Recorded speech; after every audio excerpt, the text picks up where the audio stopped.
ಎಲ್ರಿಗೂ ನಮಸ್ಕಾರ, welcome to my channel. ನಮ್ಮ ಇವತ್ತಿನ ವ್ಲಾಗ್ಗೆ ಎಲ್ರಿಗೂ ಸ್ವಾಗತ. ನಮ್ಮ ಗೋವಾ ಟ್ರಿಪ್ನ ವ್ಲಾಗ್ ಇದಾಗಿರುತ್ತೆ. ಶಿರ್ಸಿ ಸಾಗರದಿಂದ ಗೋವಾಕ್ಕೆ ರೀಚ್ ಆಗೋದಕ್ಕೆ ಬೇರೆ ಬೇರೆ ಆಪ್ಷನ್ಸ್ ಇದೆ. ನಮ್ಮ ಟೈಮ್ಗೆ ಸೆಟ್ ಆಗುವಂಥ ಆಪ್ಷನ್ ಇದೊಂದೇ. ನಾವು ಫ್ರೈಡೇ ಮಾರ್ನಿಂಗ್ ಹೊರಟಿದ್ದು ಬೆಳಗ್ಗೆ 6:45ಗೆ ಸಾಗರದಿಂದ ಕುಮಟಾದವರೆಗೆ ತಿರುಪತಿ ಎಕ್ಸ್ಪ್ರೆಸ್ ಗೌರ್ಮೆಂಟ್ ಬಸ್ ಇದೆ. ಆ ಬಸ್ಸಲ್ಲಿ ನಾವು ಕುಮಟಾಕ್ಕೆ ಬೆಳಗ್ಗೆ 10 ಗಂಟೆಗೆ ರೀಚ್ ಆದ್ವಿ. ಕುಮಟಾದಿಂದ ಗೋವಾದ ಮಡ್ಗಾಂವ್ ರೈಲ್ವೆ ಸ್ಟೇಷನ್ವರೆಗೆ ಮಂಗಳೂರು ಸೆಂಟ್ರಲ್ ಎಕ್ಸ್ಪ್ರೆಸ್ ಮಂಗಳೂರಿಂದ ಮಡ್ಗಾಂವಿಗೆ ಹೋಗುತ್ತೆ. ಈ ಟ್ರೈನ್ ಕುಮಟಾಕ್ಕೆ 10 ಗಂಟೆಗೆ ಬರುತ್ತೆ ಅಂತ ಮೊಬೈಲ್ನಲ್ಲಿತ್ತು.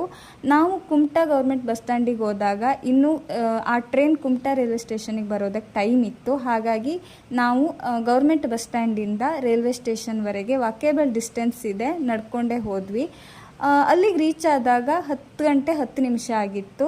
ಇನ್ನೂ ಟ್ರೈನ್ ಬಂದಿರಲಿಲ್ಲ. 10:20ಕ್ಕೆ ಬರುತ್ತೆ ಅಂತ ಅಲ್ಲಿದ್ದವ್ರು ಹೇಳಿದ್ರು.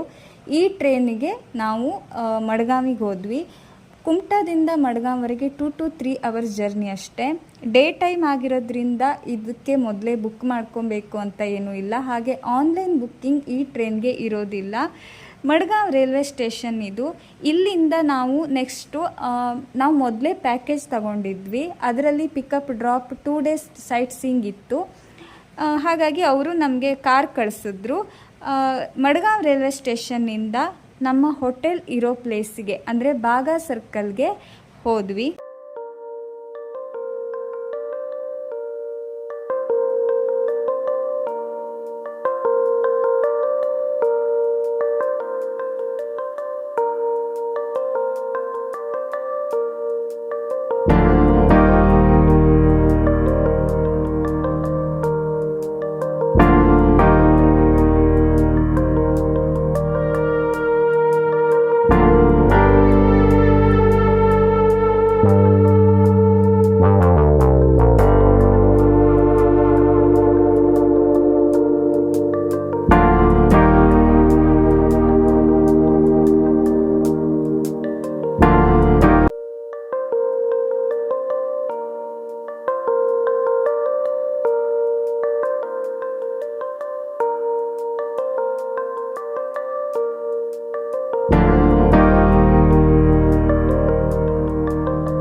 ಇದು ಗೋವಾದ ಬಾಗಾ ಸರ್ಕಲ್. ನಾವು ಉಳ್ಕೊಂಡಿರೋ ಹೋಟೆಲ್ ಇರೋದು ಇಲ್ಲೇ.